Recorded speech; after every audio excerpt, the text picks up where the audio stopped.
This is the invincible divine armor meticulously crafted by the desert god, specifically designed to contain the divine essences he had plundered from the pantheon. He embedded the brain of the god of wisdom into his head, granting him boundless ancient wisdom. He implanted the heart of the god of life into his body, bestowing upon him the legitimate right to rule the world. He set the all-seeing eye of the sky god into his eye sockets, enabling him to see through all enemy schemes. Finally, he attached the cosmic wings of the guardian god, allowing him to break free from earthly bonds and traverse freely through the vast cosmos. With the powers of all gods converging within him, Jack's physical form instantly reached perfection, his combat prowess ascending to the ultimate realm, transforming him into the universe's supreme deity. In this moment, Jack's confidence soared. He felt omnipotent. He rushed eagerly toward the sun god's primordial ark, for he still lacked one final artifact worthy of his status: the scepter held by his father, the sun god. The sun god had just repelled an invading chaos beast and sat wearily in meditation, as if he had long foreseen his wayward son's arrival.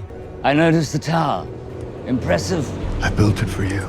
If it were any taller, it would be in my way. Upon arriving, Jack immediately boasted of his glorious achievements to his father. However, the sun god was deeply disgusted by his actions, usurping his brother's throne, hunting down his former wife, and slaughtering the gods. He hoped his son might still come to his senses. Jack angrily demanded to know why his father had been so unjust, not only exiling him to the scorching barren desert and stripping him of his ability to procreate, while his mediocre brother ruled Egypt, dwelling by the cool Nile, worshipped by gods, and siring heirs to inherit the throne. Now, having unified the divine realm through his own strength, he had proven that the sun god's arrangements were utterly unfair. Unexpectedly, the sun god revealed this was merely a test he had arranged. He had passed the throne to his eldest son, the god of life, who didn't cling to power but could completely let go and transcend worldly concerns, thus passing the test of resisting power's temptation. Placing Jack in the desert was meant to forge his character and test his ability to endure eternal solitude. This was actually the sun god's succession ritual for Jack. If Jack could withstand this ultimate trial, he would replace his father as ruler of the divine realm and become lord of all gods. But with this supreme glory came the eternal duty of guarding this void, battling the chaos beast to protect mortal peace.